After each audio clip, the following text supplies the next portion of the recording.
salut les amis. Et bien, émission avec votre humble servante Dorciana Nzinga.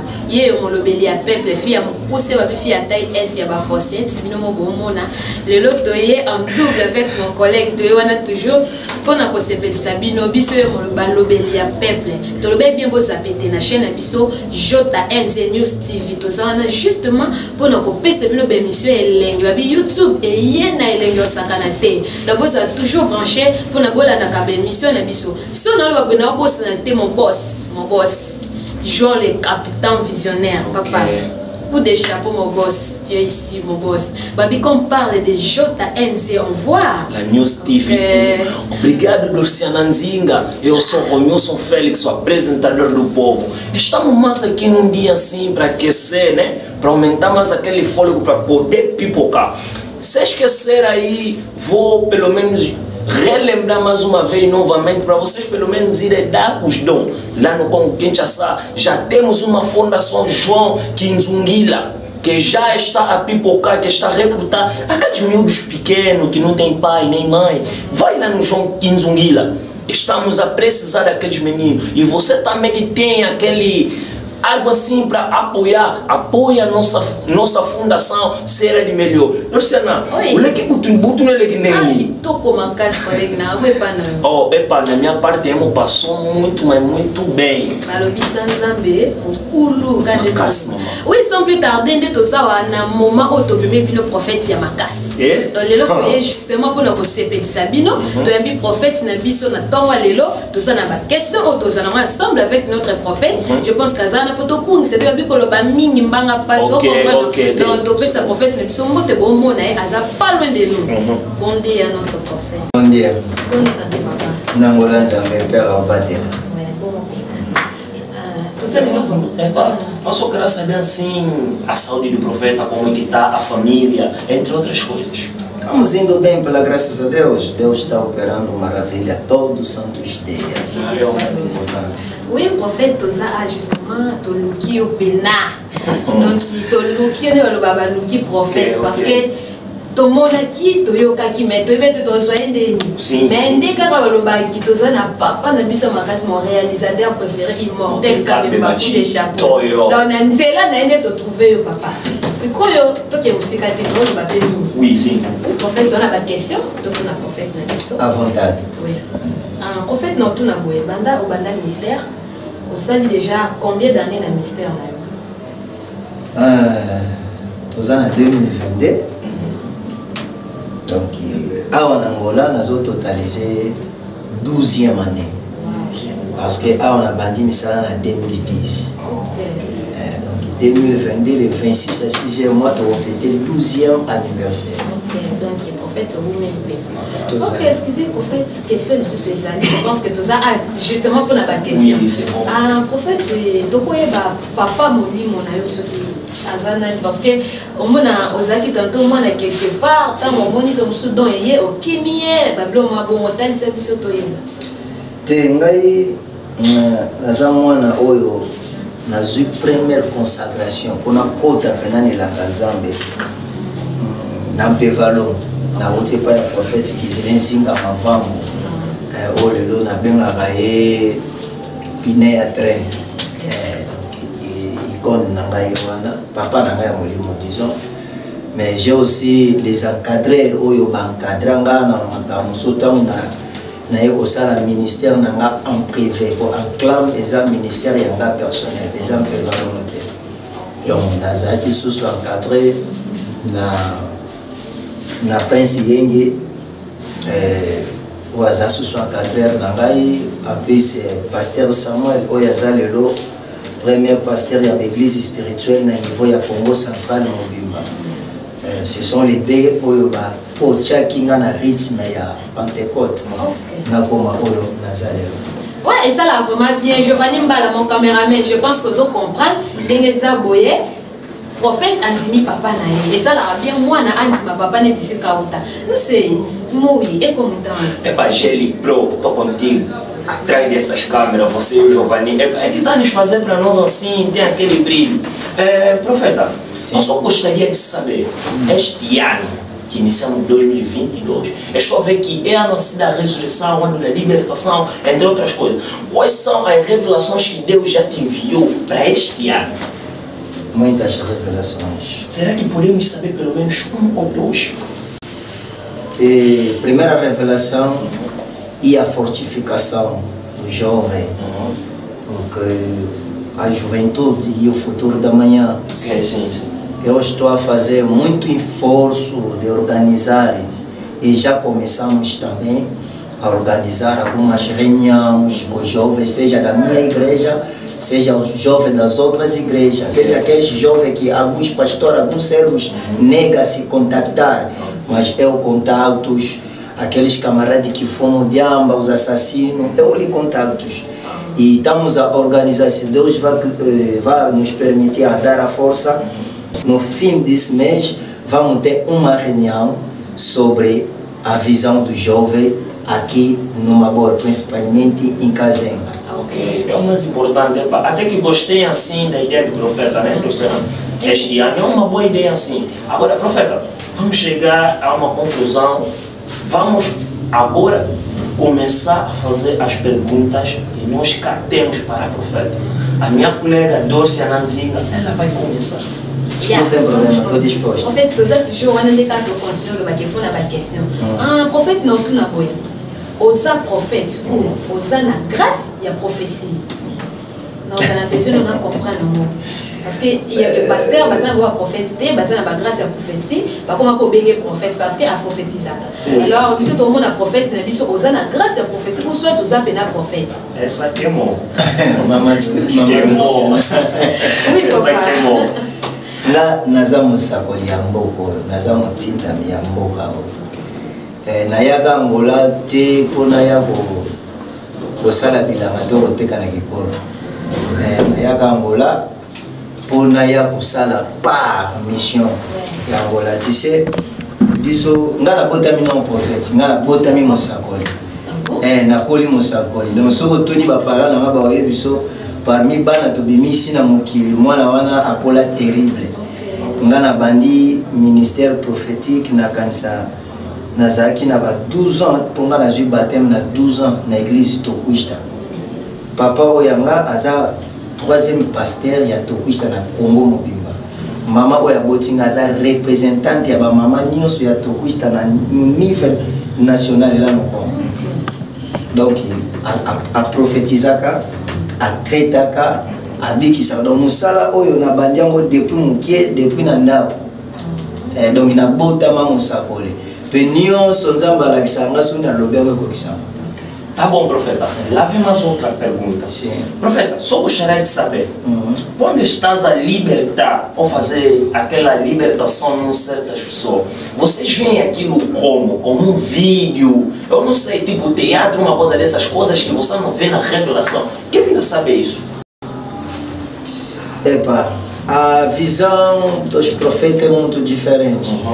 E a visão profética, há alguns servos, alguns profetas só ouçam, mas não vê, não conseguem de ver. Há outras profetas que conseguem de ver, mas não ouvem. Mas há outras pessoas também ouvem e conseguem de ver. Então, no momento da libertação, o que acontece? Principalmente nós somos profetas espirituais, porque as profetas carnais, nós como os profetas espirituais, eu não faço uma coisa sem autorização do Espírito Santo. O Espírito Santo deve me revelar que o fulano tem essa situação, você tem que orar para ela assim, tem que lhe fazer assim.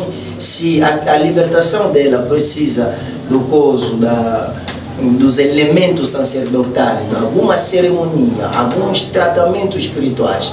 E a partir daí vou te dizendo que o seu problema, o Espírito está me revelando, deve ser assim, assim, assim.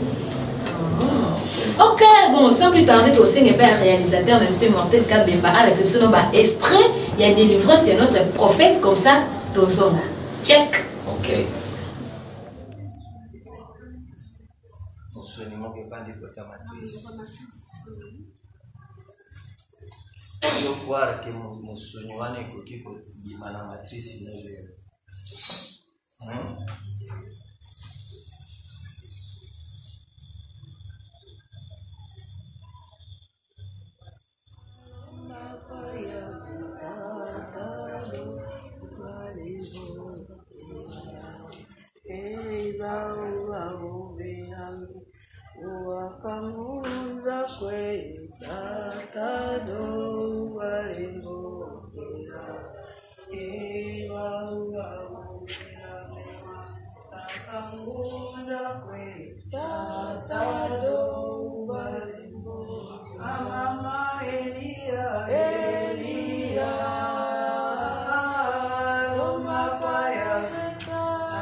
Jesus. Mas isso combina. Luciana, será que isso que eu vi é que eu quero te perguntar? Combina. Meu realizador imortal, o Capemba Tito, tá a ver isso? Osana, como é que você eu quero cuspir, eu não estou aguentando. Meu Deus. Prophète, il est missionnaire. En français, la combinaison, je n'ai pas le choix. En fait, pour le tout comme on a au sein de l'émission, ils ont délivrance, donc ils ont catch. Ils ont catch, ils ont catch, ils ont délivrance. Au moment où ceux qui veulent aller au Tina Souka, tu sali opération divine, tu qui na déclaration, Moutouana, esprit wana ezaki na kati ya moto, il a manifesté jusqu'à ce que esprit wana ekei moto atikali délivré. Parce qu'on a catch, basala la démonstration. Comment ça fait-il? Moi c'est un moto, asa moi c'est un moto. Prophète, autant vous dire là-bas et puis mon okono na mubibu munaye. Comment est-ce que la Bible façon il y a des vraies pareilles, la Bible ezali moi c'est un moto parce que la femme elle peut être mariée. C'est ça. Oui, elle est femme mariée. Elle est femme mariée, mais prophète, mon okono na mubibu mais je n'arrive pas à croire comment on peut comment jusqu'à ce niveau. C'est ce Nazana munga ngailo baliboso. Un prophète ça munga. Munga lorsqu'il a traité mutu ayoka asomité. Première des choses. Deux, tous en a différents dons spirituels. Sokotangi na 1 Corinthiens chapitre 12. Au mon amour, verset 1 au petit nation. Tous en a différence dons spirituels. Ce qu'on a une particularité là-bas. Isakawala. Délivrance et miracle. Donc, na délivraka, na sala miracle. Ce que l'on a dans la Bible, et ça, na bateau, basala ku miracle, na makasi ko legangai.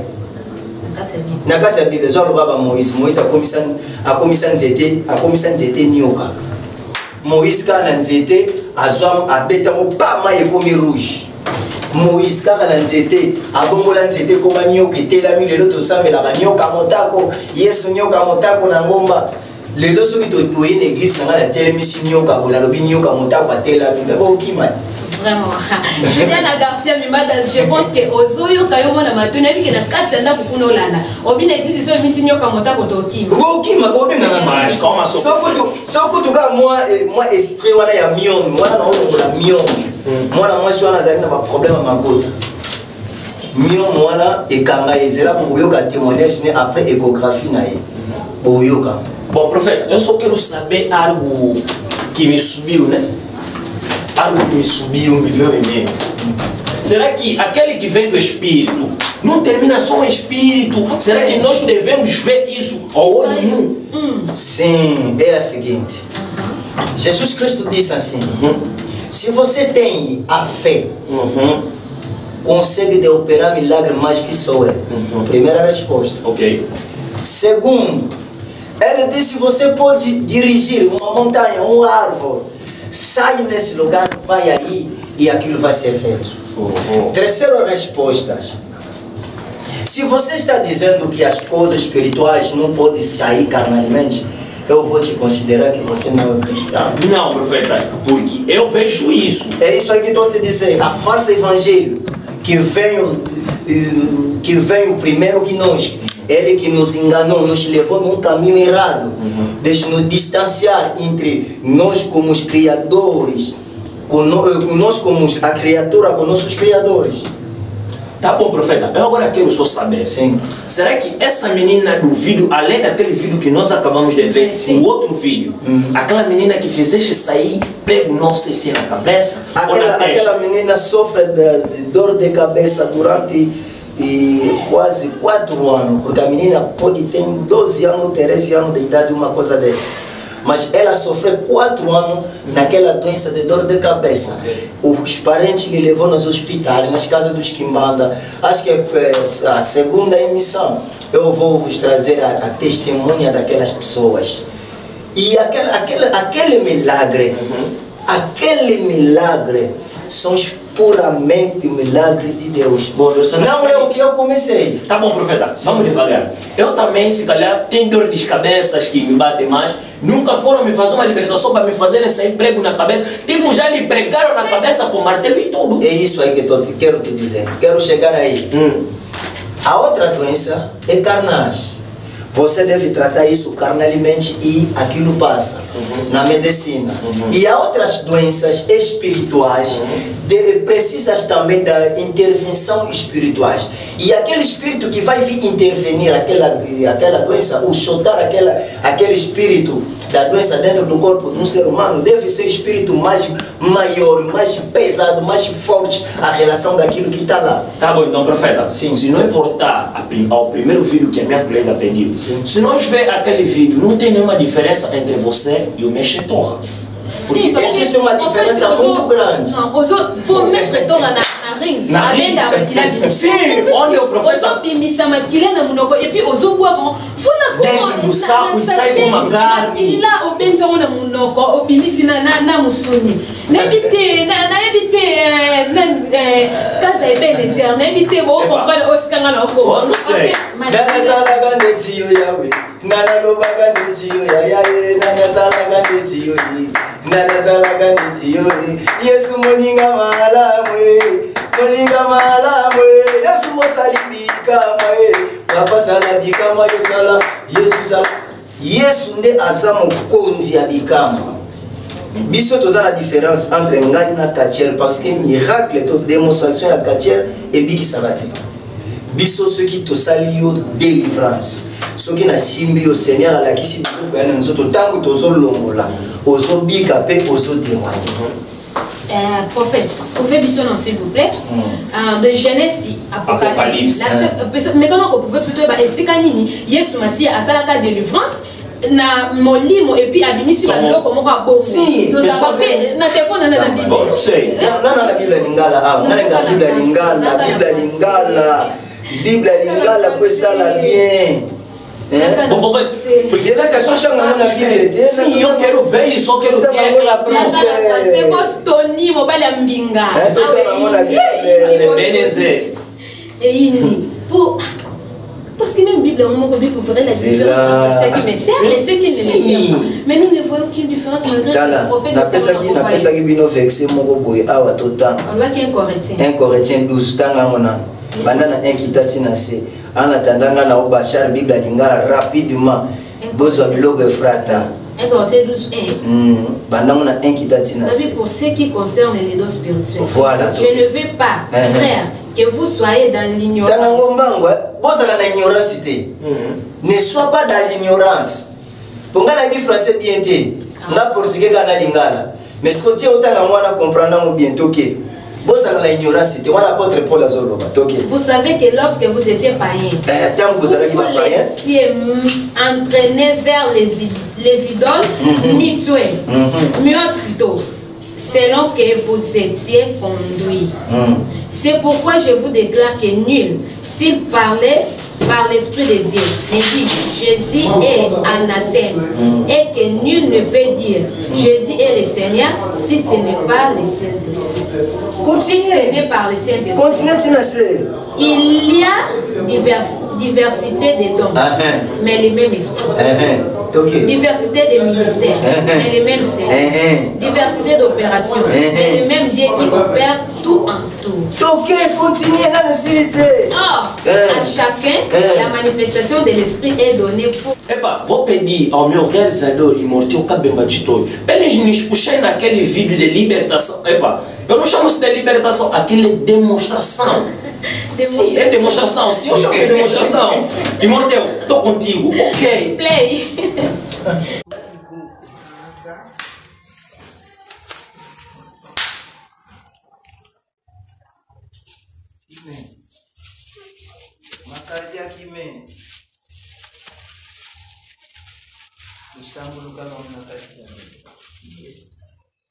Dieu le Tout-Puissant, Père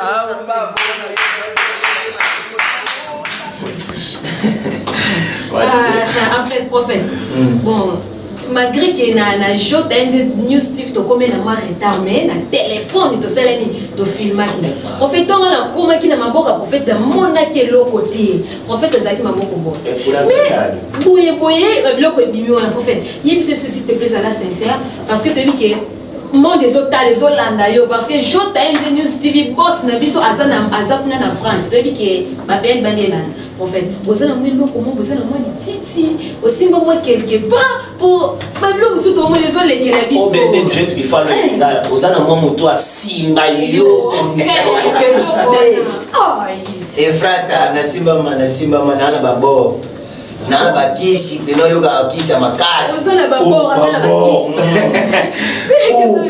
kasi on a une bonne question nazana bakisi nazana babora makasi osana bakisi osana babora makasi siko séance elingolo banisi que prophète Simba tenga na simba mati na simba teme na simba ma sio Simba mais pas calma prophète yo você disseste bem não deixa na porta uma lingala vou deixar na português yo lo que o Simba aqui o Simba na simba ma nazana bakisi c'est non que comparé yo ba kache parce que en plus prophète obanga déjà nazana bakisi ya nzambe nazana bakisi ya nzambe nazana bakode ya Saint-Esprit na simba me pas ya le roi des rois en fait on est plutôt apaiser biso il n'a expliqué bino po bino lelo komaka muto so ça miracle azana kisi mais le total na total na internet si dernièrement pasteur na quatre église na sokola baba ndimi mitakala bon on moni azana kisi bon espera mais nga mutu na yena makambo eso biki sa peuple de Dieu go benga espera Eu acho que gostei. Vocês dois trabalham na mesma assim, embora que você profeta ele é pastor. Mas você será que vê aquilo é real? Dá banho nas mulheres ali. É isso aí que eu estou a dizer. O mundo já está estragado. Razão pela qual eu estou a abrir os olhos de todo o povo angolano, principalmente porque Angola é o meu país. E aonde que eu recebi a revelação, eu sou a segunda estrela depois do Simão, profeta Simão Constavesto. Eu sou a segunda estrela porque eu sou descendência dele. Entendeste? As coisas que eu faço porque eu nasci com ele. É o dom profético do nosso pai, do nosso avô Simão Constavesto. Do profeta Simão Ngana simama na bankulu wano zoka basima utoko bakimbangu ba Andre Masua Filipe Mbumba Matai Mwana bangwana bankulu basimba ngati. Bom, profeta, eu só quero saber aquele nkulo significa o quê? Nkulo é um nome em dialeto Kikongo. No coso, na língua portuguesa significa os profetas. Profeta, não é question, mon poli souci. Donc, não viu a jolie dame, né? Porque você nos a branché ou la démission. Mas calma, eu não estou a gostar disso. Você quando adoça Naomi, uau, tem que se acrescentar vencedor neném do papá e da mamãe. Ah, bino bana bola cabo. É profeta, eu não estou no babola. Là, c'est a croix.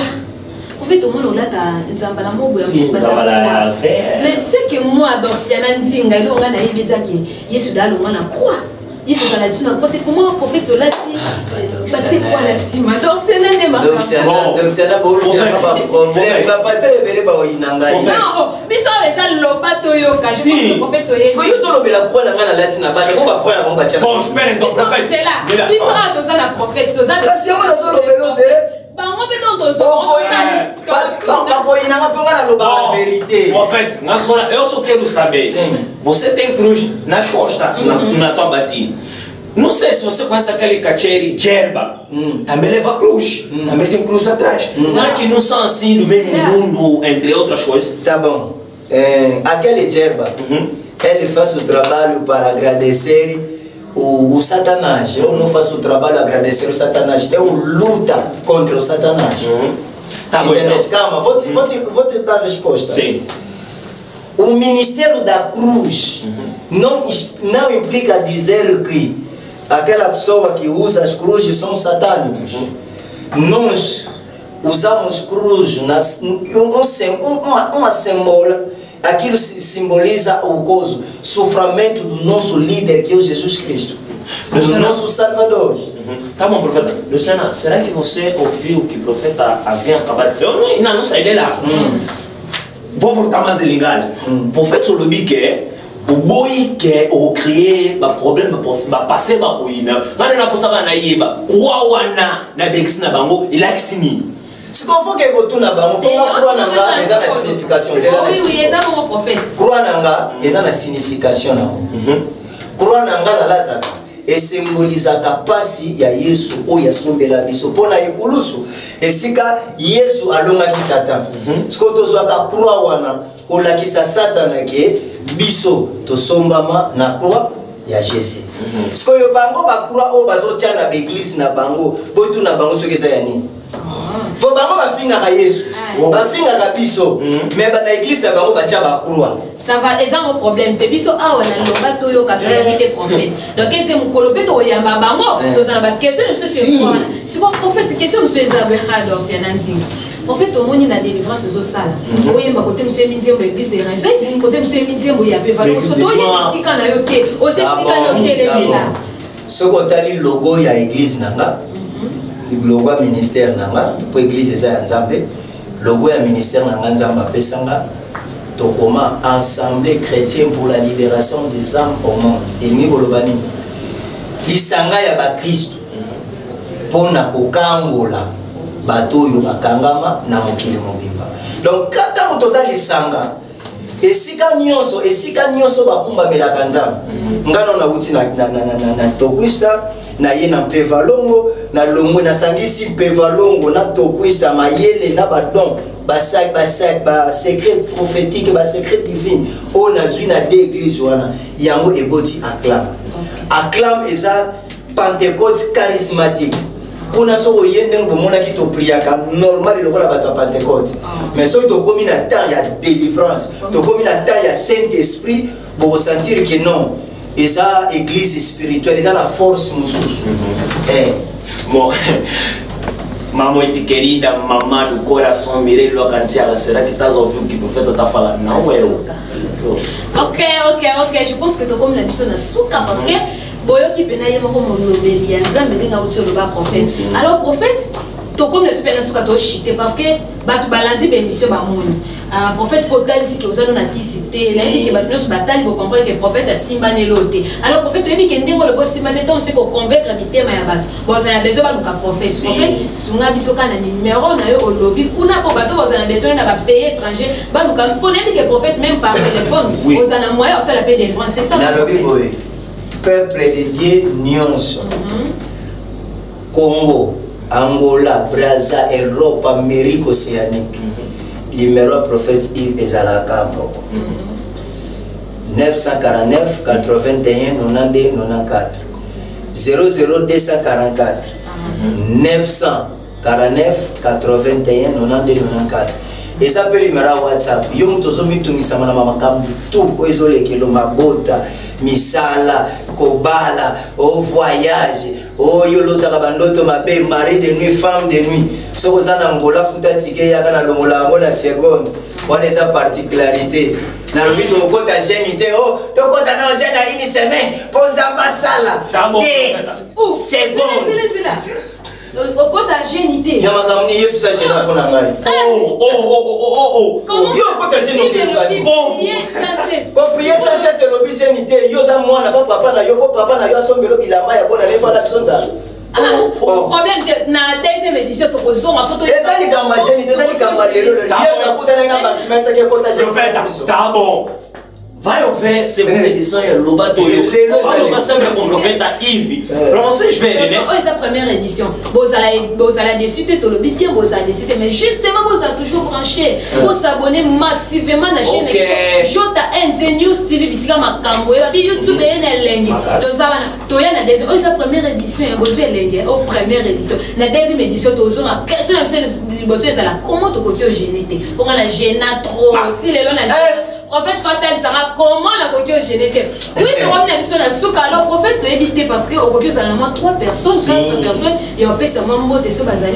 Les 3 personnes, les hommes qui maintenant, on peut pas donner ce bail bingambote. Oh, mon saboli amboka. De retour avec force, mon tonio, ça n'a pas ça au monangai.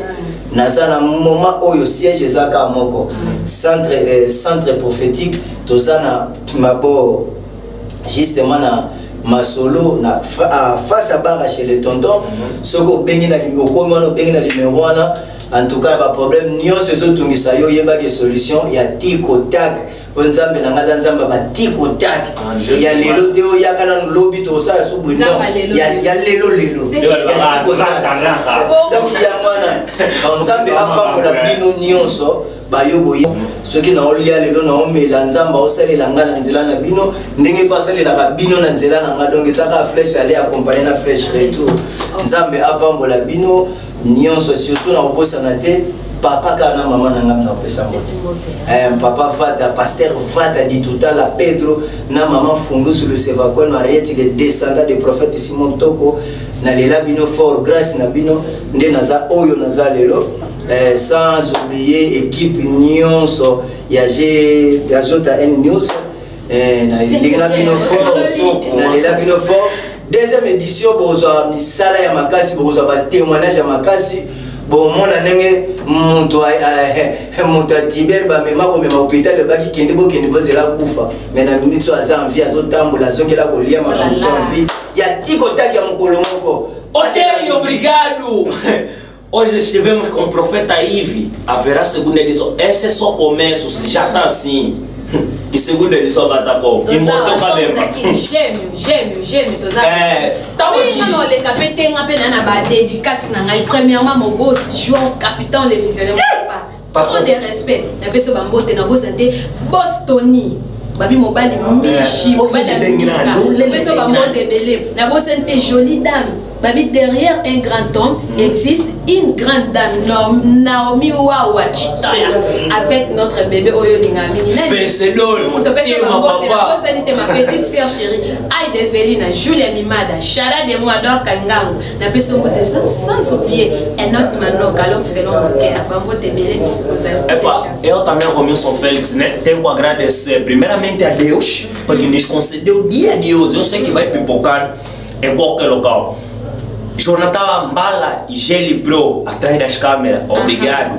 Casa Ebenezer, nossa produção, estamos aqui com você. Na bolsa na Casa Ebenezer, esse siège na bicho é pas loin, do musicate. O moço como no cano Olímpio, que tinha que ter mais alawana. Musicate o siège, musicate o PC la macam na Casa Ebenezer. Toza na balobi, moi na sukalia kande mingi, ndenani immortel Kabi Batistani. Trop de love à mon papa. Tokuta na deuxième édition, toza na toujours bozala dessus te, bo s'abonner kaka massivement to bonde bino. Ciao. Bye.